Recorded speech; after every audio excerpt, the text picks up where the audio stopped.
Mahomes back, throws, it is incomplete, picked off by the Lions. Brian Branch with it left side. He's gone, baby! He's going to the house!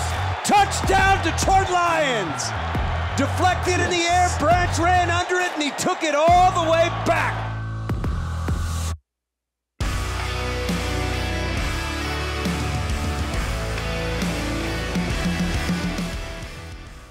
Welcome to the Twentyman in the Huddle podcast presented by Microsoft. It is week 16 of the NFL season. I am Tim Twentyman. He is PJ Clark.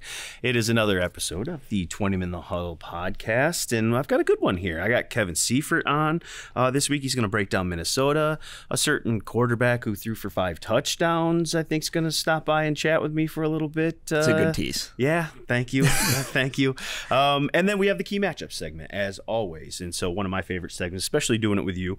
PJ brings a lot of football knowledge to the table, and so I think this week we're going to jump right into it. Obviously everybody knows what's on the line in terms of how big of a week this is.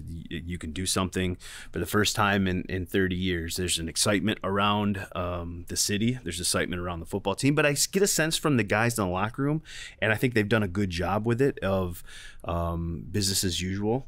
That's been the message from Dan all the way back to Monday. Take care of our business first. Just handle this like a normal week. Prepare like we always do, and then we'll, let the chips fall where they may. I mean, the good thing about how the Lions are set up right now, and the benefit, I think, of having the Minnesota back-end schedule, which everybody was critical of when it happened, but now the good thing is it's all in front of you. You're not relying on anybody else. There are no, you could potentially clinch tonight on Thursday with a Rams loss, but that's not what you're going for. You're going for the division, and you hold your own cards there. So I think business as usual has to be the mantra, because you're going out and trying to win every week. It's no different than the week before. So the podcast is doing business as usual. We are going to get right into the matchups. This is the business of the key matchup segment, and let's start with this one.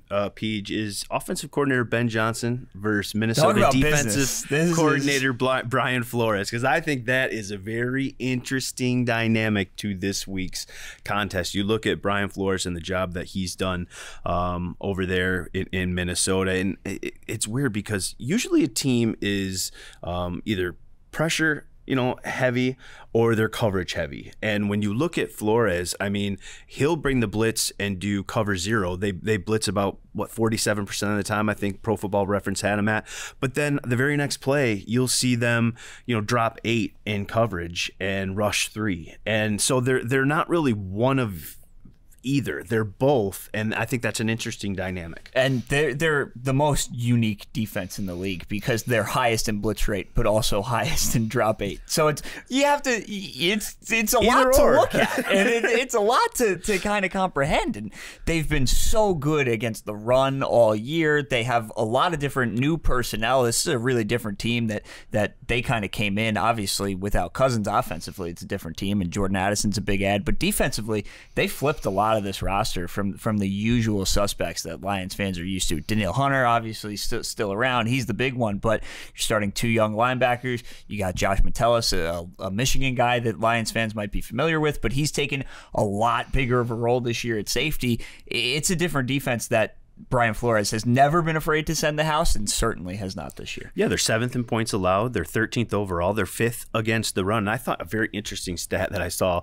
this week, and actually Dan Miller, who's been on the podcast, does a great job as the voice of the Lions, kind of put me on. We were sitting down in the media room before one of the coordinators were talking. He's like, flips a piece of paper over. He says, look at this. That's kind of crazy. The Minnesota Vikings have allowed 1 run of 20-plus yards all season long. I think that's a kind of a crazy statistic. That's hard to do. It's really, and especially they're a defense that doesn't play a lot of base. Nope. So they're a little bit lighter. And I think when teams maybe see that, and certainly we've seen it on 3rd down with Ben Johnson, right? In situations 3rd and 9, not afraid to run the football because, hey, that's a lighter personnel. I think we can get hats on them. They play smaller linebackers too. Ivan Pace, they're star rookie linebacker, undrafted free agent, went undrafted because of his size. And if you watch them, they tackle.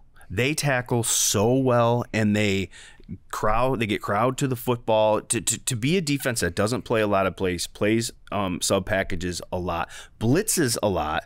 To not even get caught in a 20-yard run when you blitz, I think that just goes to show the difficult task that Ben Johnson and those guys have this week. But look, talking to Ben on Thursday, he was excited about it too. It's something different. It's not something you're going to face every week. So you definitely have a little. I feel like it's a nice challenge to game plan against this. And look, Ben has been doing it at a high level for a long time. And you just look at some of the offensive statistics, and it's really crazy. I mean, they're 5th in points, 3rd in total offense, 2nd in rushing, 4th in passing, 7th in third down, 6th in they're top 7 in every category.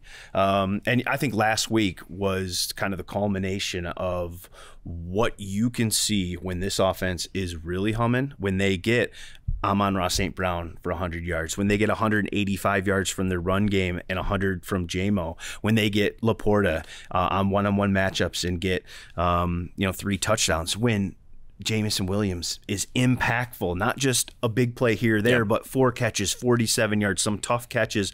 Like when they get everything going, it can result in 42 points, and they can be really tough to beat. And so I think this is just a fantastic matchup between a really good offense and a really unique and interesting and fun defense to watch. Yeah, and you look at Minnesota's game log, I mean, particularly the San Francisco game, that's an offense that the Lions are going to continue to be compared to as one of the better teams in the NFC. They're the 1 seed right now.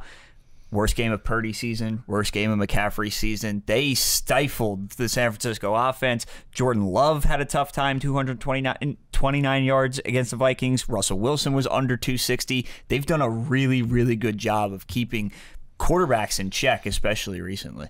So this should be a very interesting one for the Detroit Lions offense. Obviously a key matchup. All right, let's go up to the next one.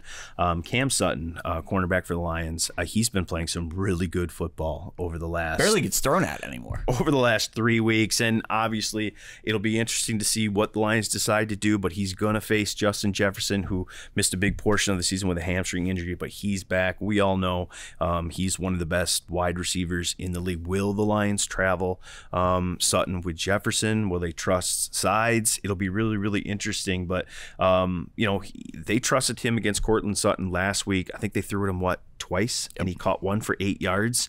Sutton has allowed 2 receptions in the last 3 games. He's playing some really good football. Yeah, and you look at how the Lions attacked Justin Jefferson last year. First game at Minnesota, 6 targets, 3 catches, 14 yards. That was a little Jeff Okudah, and you had a safety bracketed on that side. That was great. At Ford Field, a little different. 15 targets, 11 catches, 223 yards. But who won the game? A little different. But the wins were reversed, so you never know. But I think you got to see Cam Sutton travel with Cortland Sutton, not something that the Lions deployed against DJ Moore, for example. So maybe you're switching over. Maybe you're ready to have Sutton kind of travel, especially with the revolving door at CB2 right now. Jerry hasn't practiced yet this week. Vildor, who's it going to be? How consistent is that CB2 spot going to be? Jordan Addison's a real threat, but do you just take number 1 corner versus number 1 receiver in this It'll one? be interesting since Jefferson's got back. He only had 2 catches, kind of working his way back in a couple weeks ago, but last week, 7 catches, 84 yards. He's averaged 123.3 yards in 6 games against the Lions. Good. He's pretty good. Yeah. And so, obviously that's going to be a big matchup. Just limit the big plays. If they have to drive the football with Nick Mullens and score on long drives, I think you prefer that, and you tip your cap afterward and say, all right, the 3rd string quarterback was able to consistently move down the field, sustain drives, not turn the football over, which has been an issue for Minnesota, and just don't allow the 1, 3, 4 play drives with the big play. And usually when that big play comes about, it's Jefferson. Yeah, it's going to be, the Lions will have their hands full. As good as the Lions' weapons, like you said, were last week, Hawkinson, Addison, and Jefferson is as good of a trio as you're going to find. Yep, 100%. I think one matchup that'll be really fun, and we talk about it all the time because it seems like Penei Sewell every week has a great matchup. This is why you draft Penei Sewell. This exact matchup is why you draft Penei Sewell versus Danielle Hunter. And when you look at the elite of the elite pass rushers in this league, I put Danielle Hunter, right at the top. I think he's got 15.5 sacks on the year. He's only a half sack behind TJ Watt for the NFL lead. He is a guy who's relentless. He gets a number of those sacks, PJ. Interestingly enough, we talked about Flores and the coverages. When they drop 8, he's got a number of those sacks on those three, those 3-man rushes because he's just relentless and he's got such a good repertoire of pass rush moves that he's a problem. And Penei Sewell hopefully is the answer for the Detroit Lions. Yeah, well, when you're sending 6, 7 guys, you can scheme it so you can get your elite edge rusher on a one-on-one. And you're gonna think that he's gonna win most of those, but he's also getting the coverage sacks when they drop 8 too, because just a high motor player who does not quit on the play, but going against maybe the best tackle in football. I mean, this year, number 1 ranked in PFF, 1 sack of the year, 10 hurries this year. Wow. It's as good as it's going to get. It's as good as it gets. And I thought it was really interesting when we talked to Ben Johnson Thursday and he compared Penei Sewell to Trent Williams. Yeah. That's a guy that's been doing it for a long time. That's maybe the best left tackle to ever play in the National Football League. I think there's an argument there. And for somebody to compare a third-year guy to him, I think that just shows the ascension of Penei Sewell, where he's headed, the respect level that he has across the league. And you mentioned it, the 1 sack, the 10 hurries. And the 1 sack, I think it was in New Orleans, right? I mean, he was beside himself on the field. Yeah, he couldn't even believe that and it was, Penei, it's 1 sack. Yeah. I mean, but that's just the level that he's at, and it's going to be fun to watch him again against an elite guy. We saw shut down Max Crosby. We've seen him shut down some of the other elite rushers in this league. Both Chargers guys. I mean, you mentioned Khalil Mack is up there in sacks this year. Nothing against Sewell and the Lions. So what can Danielle Hunter do? That'll be a key one for sure. All right, let's go to the next one. Sam LaPorta, who he's pretty good. I think he's going to be all right. Sam LaPorta versus Cameron Bynum, who I think is an interesting player for them. He handles, I think, a lot. When I looked at last week's tape with Cincinnati, he was kind of matched up a lot against the tight ends and the running backs. I think they use him a lot in those matchups. That'll be interesting. The Bengals target him 4 times last week on tight ends, but he's a guy that just is playing some really good football right now. I mean, 112 tackles. He's got 9 passes defended. He leads all defensive backs with in terms of the tackles with 112. He's kind of their guy back there that is kind of their matchup answer for a lot of what teams try to do to them offensively. I mean, he's their leading tackler, so he's down in the box. He's putting his nose in the run game. He's ready to go. But that also, if you're going to be playing box safety like that, that leaves you maybe a little bit susceptible in the pass game, and you can beat him over the top. And you mentioned Cincinnati last week. He's been so good. He was top 5 in PFF grade for safeties all year. Last year, worst game of the year, 34.0 grade for Cameron Bynum. So he's going to look to battle back. Those 4 targets from tight ends, 4 catches. Also for tight ends last week. But when you look at Sam and you break down Sam, I mean, it's just been amazing. And we talk about it every week. But, I mean, 71 receptions, 758 yards, 9 touchdowns. We know he's the best rookie. Is he the best tight end in football? Yeah, I mean, this year there's certainly a case for it. The fact that we can say that and not you guys probably aren't laughing that we can have that conversation. It's a testament to how just great he's been, and I was especially impressed last week that Patrick Surtain, maybe the best corner in football, he got tasked with the Sam LaPorta assignment plenty of times, and Sam won it. Sam scored one of the touchdowns, man up on him. So if you're beating that guy, it's on tape now that you could probably go up against anybody. I mean, the run after the catch along the left sideline there. I mean, the guy being draped on and just being able to extend and your creative route running gets you open in the back of the end zone for the other touchdown, and just what he does in the run game. He is just a complete player, and for that to be the case 14 games into his career, I mean, we're talking about all-time records in terms of catches. I mean, he can become second this week, but I think 4 catches. He can pass Shockey. And touchdowns, he's eclipsing yards. The Ditka record is right there in the mix too. I just got to get him to 1,000. Got to figure out how to do it. It's a little off the pace, needs like one more big game. Like, figure out how to get him to 1,000. I was listening to the radio, and I'm sorry, I won't give you the proper credit, but I don't remember who was talking or what station I was listening to, but they said it's never happened, and I have to double check it, but it's never happened where we've had 2 1,000-yard rushers in the NFL and 2 1,000-yard receivers. Yeah. Never in the history. Amon-Ra's already there. LaPorta's trending toward that. It's going to be real close. It's going to be real close. And then obviously with Gibbs and Montgomery, this offense is just fun. It's diverse. It's fun. It's got weapons. And I think that matchup with Sam LaPorta and Cameron Bynum is going to be an important one too, especially coming off the game that Sam had last week. Obviously, Minnesota is going to be eyeing that and going to know that they have to slow down Sam LaPorta. Yeah, but at this point, it's pick your poison. Minnesota's so good against the run, but you're going to throw a lot of resources at 14 and 87, and maybe you can give up a Jahmyr Gibbs 20-yard run. Yeah. It'll be interesting. It'll be fun. And let's finish with this last one. And I put Aiden Hutchinson versus Brian O'Neill and/or / David Quisenberry, because we don't know yet. We don't know yet. Brian O'Neill's kind of been dealing with a knee injury, I think it is. Missed the last week's game, but look, he's consistently been a real good right tackle in this league. And if it's not him, Quisenberry is a guy that will fill in. He's kind of their Matt Nelson, their swing tackle that replaces. But O'Neill, 2 sacks in weeks 12 and 14, and that was it. I mean, he's been really, really good. He's playing, at a Pro Bowl. This is a guy that's been doing it, has a big contract, been doing it for a long time. You're definitely seeing that. Quisenberry has 28 starts, so he's been in the league, started a full year in 2021 for the Titans. No sacks, 1 hit, 1 pressure last week against the Bengals. Not bad. Not bad at all for a fill-in, but, what Mullens got sacked 3 times last week. The Bengals were able to take advantage a little bit. Can the Lions specifically, and maybe not just another 1-sack game, can you get multiple? Can you get them in bunches? Can we see another maybe at Green Bay where you get 5 kind of game like that? And that'll be, and when you look at Hutch and you see the 6.5 sacks, but he's got 60 hurries.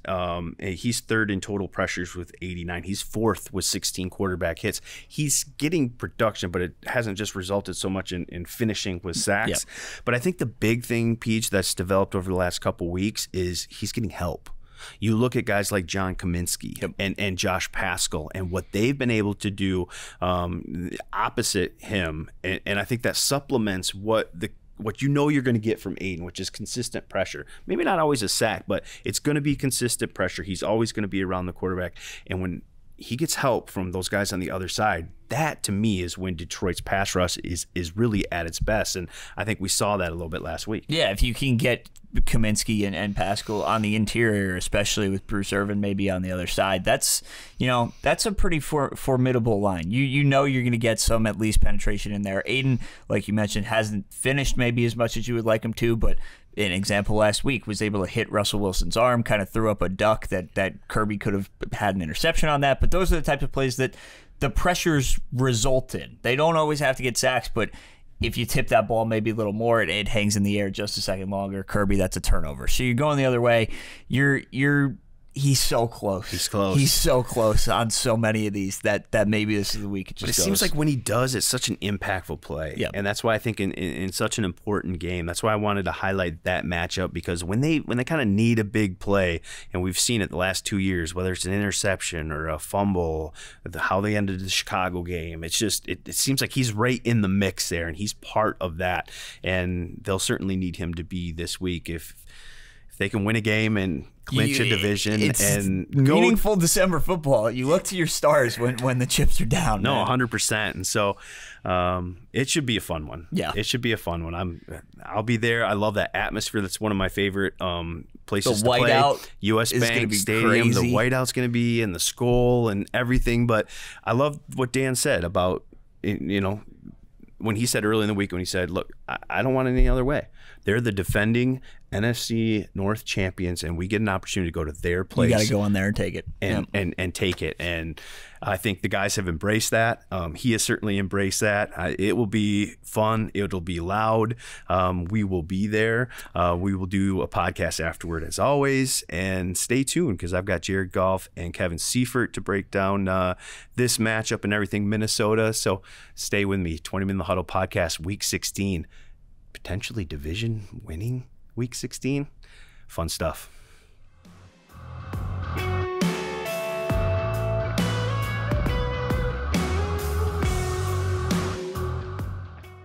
Welcome back to the 20 Minute Huddle podcast presented by Microsoft. Week 16 of the NFL season, and we've got a fun one. And helping me break down this week is Kevin Seifert. Does a great job with ESPN covering everything Minnesota Vikings. Kevin, thanks for joining me. I appreciate you taking the time. Thanks for having me, Tim. A pretty big one, Week 16. We don't get a lot of these all the time, but obviously the Vikings still fighting for the NFC North title, for their playoff life. Obviously Detroit looking to win their first NFC North title, their first division title in 30 years. There's a lot going on Week 16 in the NFL. Wouldn't want it any other way. There's been other years when we've gotten to this point in the season and there hasn't been a whole lot to write about and talk about. So thrilled to hear that both teams have some genuine drama heading into this game. Campbell talked about this week about, turning on the Minnesota film and almost thinking like it's a whole new team. Obviously you've played a whole year just about since their last meeting at the end of last year, but there are quite a few changes, obviously defensively for Minnesota, new quarterback, obviously. How different is this team than the last time Detroit saw them at the end of last year? I mean, much different. This whole season has been about the Vikings trying to find ways to replace Kirk Cousins, who's missed most of the season, and Justin Jefferson, who has missed most of the season. That was sort of their personality and what I think most people from the outside would sort of associate with this team entering the year. And they've started 3 different quarterbacks since Kirk Cousins and lots of different receivers. Justin Jefferson is back, but Nick Mullens is now the starting quarterback. And so that in itself, it doesn't make the offensive scheme as different as you might think, but certainly the execution to a certain extent. And you're right, defensively, this is a 180-degree turn from the scheme they used last year that the Lions really, I think of that second Lions game, and that was probably the worst from the Vikings perspective that defense played all year, and was one of the big reasons that they made the change to Brian Flores in the offseason. Oh, just speak to Brian Flores and what he's been able to do there. You look at some of the numbers defensively in the top 10 and in a lot of those important categories, Kevin. We know they're going to bring pressure. They lead the league in blitz percentage too. Just how different and how good of a job has Brian been able to do in his first season there?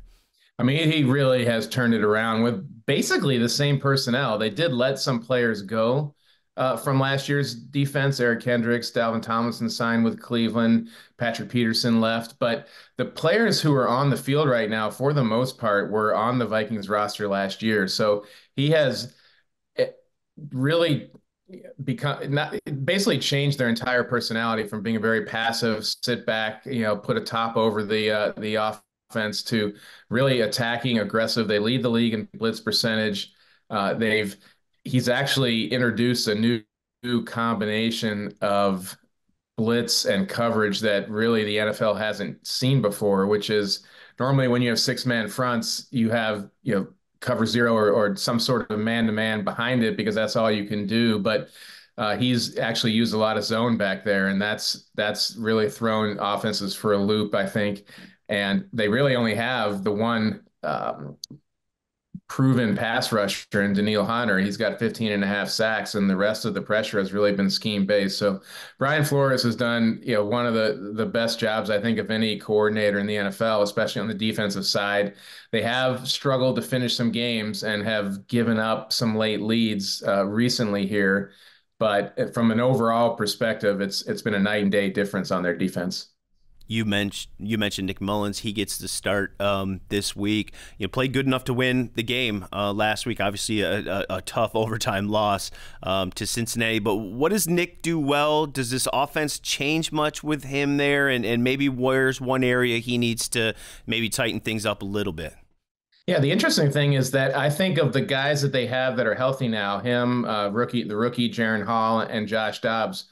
Nick Mullens is probably best equipped to run the offense the way they designed it for Kirk Cousins, which is really to aggressively throw the ball downfield. He has, Brett Favre went to Nick Mullens went to the same college as Brett Favre, and they know each other well, and he has some of that in him, the gunslinger, just you only live once, YOLO type of get it downfield and hope for the best. And that works out more often than not. I think Kirk Cousins was probably a little bit more efficient in those areas, but Nick had some big downfield throws against the Bengals the other day, but he also threw 2 interceptions. And both of them were in scoring position and really obviously hurt their chances to win that game. And so they're obviously asking him to be more careful with the ball. But frankly, the way if this offense is going to succeed, it's going to be through throwing downfield to Justin Jefferson and Jordan Addison and TJ Hawkinson. And that's what they want from Nick Mullens. And he's probably best equipped of the guys they have on the roster right now to do that. Yeah, you mentioned the trio there as pass catchers. I mean, I think if you set a trio up against any other trio in the league, I think that one is right up there in terms of how dangerous they can be, how productive they are. So it seems like that is a pretty good fit there with him. It's been so long, Kevin. I mean, who's maybe a newcomer? You mentioned Addison, and he obviously fits, but who's a newcomer maybe Lions fans don't quite know yet, haven't seen yet, who could impact the game on Sunday?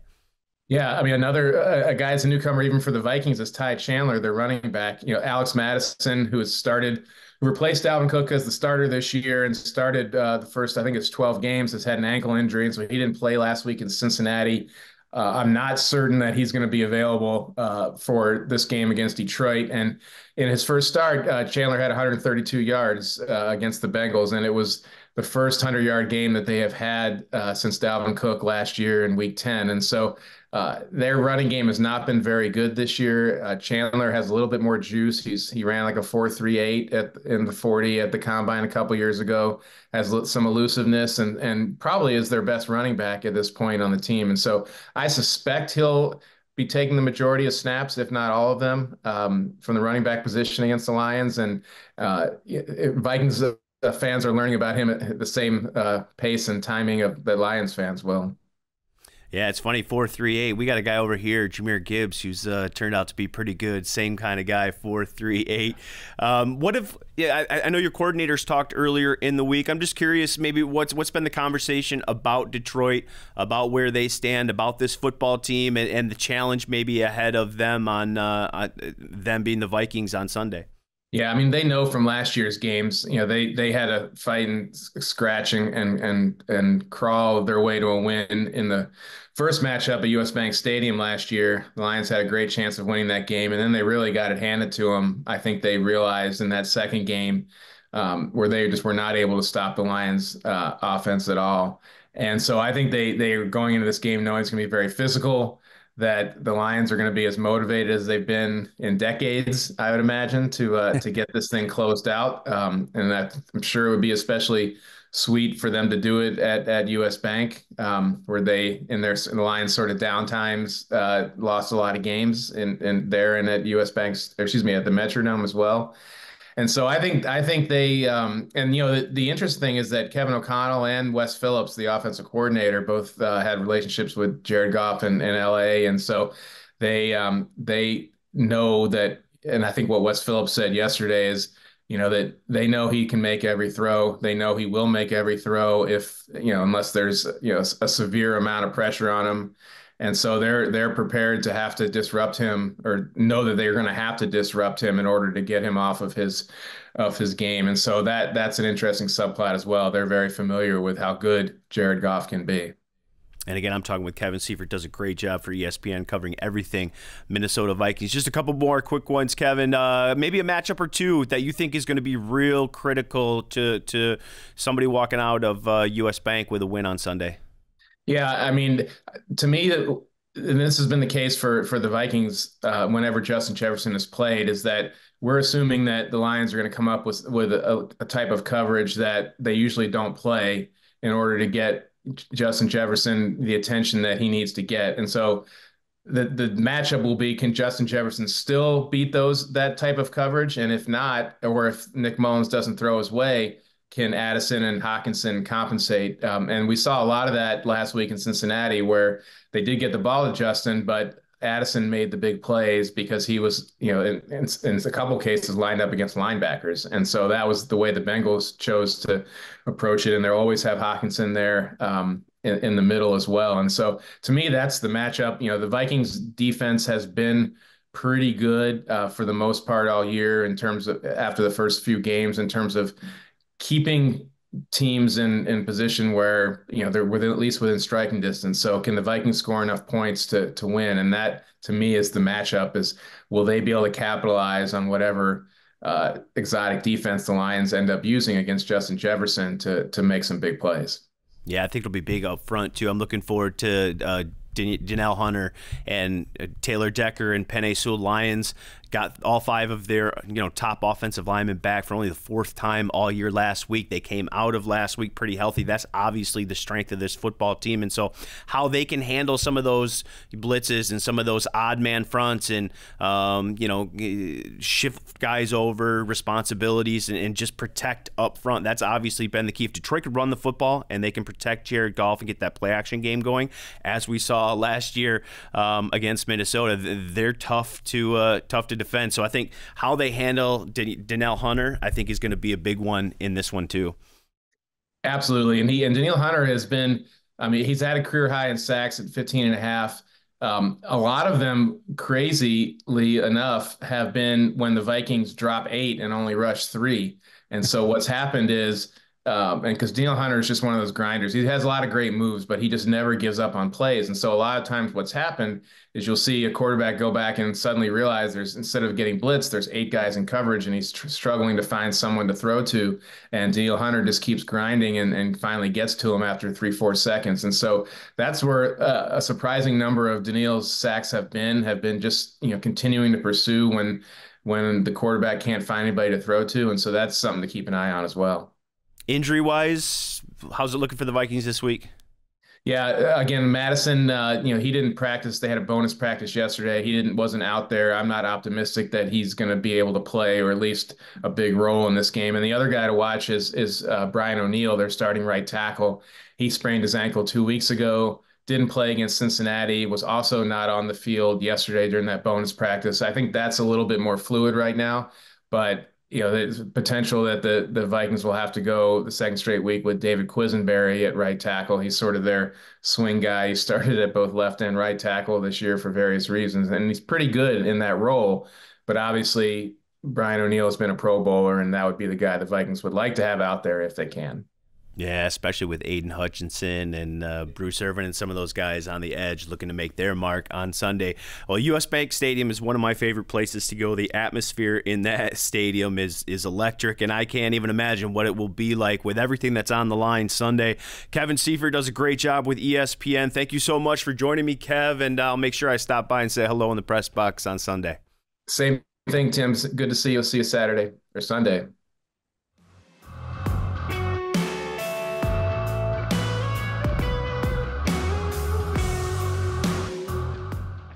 Welcome back to the Twentyman Huddle podcast presented by Microsoft, and fresh off a 5-touchdown performance, quarterback Jared Goff. That's pretty fun when the game gets like that. And I know you joked after the game that Ben was talking about it didn't really matter. He could call anything and it would be working. It's just when you get into a groove like that in offense and you feel like you can call anything on the play sheet, just how fun is that, Jared? Yeah, it's really fun to be on the field in games like that, and you fight for that feeling every week, and it's hard to find. And the weeks you do, you enjoy it, man. You really do, and we were certainly enjoying that one. And a big part of that game was 5 touchdowns from your rookies, Jahmyr Gibbs and Sam LaPorta. Just when you've got guys that are that kind of dialed in this late in the season, when did you know that those guys were going to be pretty special? Yeah, shoot, as soon as I got here. And, really? And and I think I've talked about this a couple times this week because I keep talking about those two guys, but it's a credit to Brad and those guys upstairs for bringing in guys like them. And they're not the only two. There's a bunch, but they're the two that are kind of getting the shine right now. But yeah, they're very impressive maturity wise. They're very impressive, obviously physically, and they're very impressive mentally. Both of them, and the stuff that they can handle, the stuff certainly that Sam handles as a tight end is a lot, and he does a great job. You know, that's really rare when you talk about tight ends. You look at the season he's having. I mean, guys don't come in at that position and have that kind of year. What makes him in particular just been able to kind of handle everything that's, you know, been handed to him? Because you've got to learn the protections, the run fits. You know, you're playing 3 different positions. I mean, that is tough. You don't see that at the tight end position. What makes him so good? Yeah, I mean, a ton of things. I think first of all is how hardworking he is. He comes out every single day with an intent to get better, and it's shown up. He's gotten better as he's, you know, gone through OTAs, training camp, now into the season. He continues to get better. He's got, you know, kind of some natural ability of catching the ball and running routes. But really, it's the work. It really is. The best ones in this league, they work every day, and he is one of those right now. How does that dynamic make you guys so difficult offensively when you've got a guy like Saint in the slot, and then you've got a guy like LaPorta who can line up same side, opposite side, in line, on line? Just what kind of pressure does that put on a defense, and how much do you love that as a quarterback to have almost like 2 security blankets right there as a slot and a tight end? Yeah, it's nice for me. Both those guys are hell of players, and I feel fortunate to get to work with them every day, and I think, you know, not just them, but everyone in that receiver and tight end room is so effective and so helpful. But I think, you know, more than anything, when teams want to double St. Brown, it leaves Sam one-on-one and everyone else. But Sam saw that in New Orleans. Sam has proven to win one-on-ones pretty often, exactly, in New Orleans, and it's a chance teams are willing to take at times, and it's a chance they're not willing to take. So it gives us some variability and makes defenses think. You guys have a chance on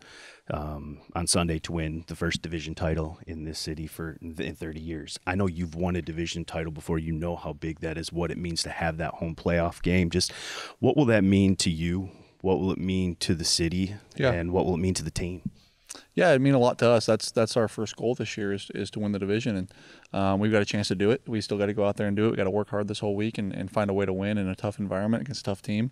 But yeah, if we were able to do it, it would be, you know, check mark number 1 for us. And I know what it means to the city.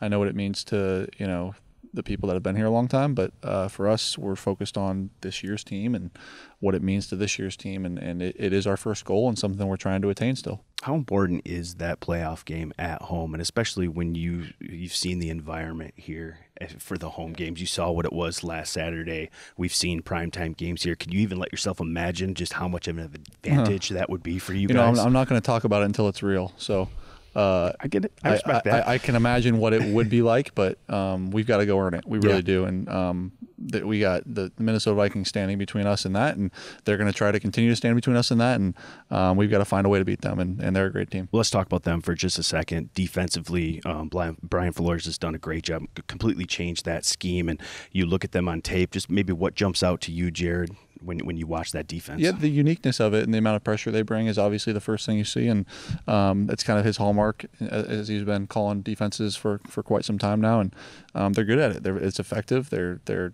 chaotic. They can cause a lot of problems, but if you handle it the right way, there are ways to attack it, and we plan to find ways to attack it, and even though it's a challenge, we are ready for it. Is it unique in the sense that you kind of sometimes don't know if they pressure about 50% of the time, but then they drop 8 a significant amount of time? Just what kind of pressure does that put on a quarterback? Is that just really knowing where your hots are sometimes, and then kind of where the holes are going to be when they do decide to drop those defensive linemen? And where can you take advantage of something like that? Not to give the game plan away. Sure. No, yeah. It's I mean, everyone has seen it now for however many weeks, and everyone has their different angles or ways that they want to attack it, and we'll be no different in certain ways that we want to attack it. But yeah, they do a great job mixing it up. They make it really hard for us, and again, it's a challenge, but it's something that we'll be ready for. A couple more for you real quick. Jameson Williams, saw him have a much bigger impact. We've seen him work into games. He's working really hard. He does all the little things. Good to see him have, you know, more production in terms of receptions. Do you see that just kind of continuing to roll as he gets more and more comfortable? I do. Yeah, the ascension for him, I see continuing to go up and up and up as we keep on going, and I've said it for, you know, since he got drafted, like, it's just reps. He's a hell of a player. We know what his talent is. It's just reps and getting on the same page and understanding his role within each play, and he's gotten there, and he's done a great job of that, and he's a lot of fun to play with right now, and he's doing a really good job. news last week, Teddy Bridgewater probably going to call it quits. I'm just curious what he's meant to you in that room, what he's meant to, maybe this team as well. Yeah, I know he's meant a lot to this team, but to me personally, man, he's been tremendous. It's having a guy like him who has done it, who has been in my shoes, who has had success at the starting quarterback, and being able to bounce things off of him, man. It really is nice for me to have a guy like that knows some of the struggles and challenges that I go through, and he's been through them, and he's succeeded in them, and he's failed and succeeded and failed, and so he can has a lot of insight on different things, and he's been so good for me learning and just seeing him practice too. He does so many things in practice that I pick up from a veteran that I wouldn't have picked up otherwise. So he's a hell of a player, hell of a dude, and I've been fortunate to be around him this year. Well, coming off your best game of the season, need one more this week to kind of secure that goal that you talked about. Have a good week of practice, go to Minnesota, come back with a division championship, and then we can talk about maybe some bigger things. That's right. All right, Tim. Thank you. Sounds good. Thanks, Jared.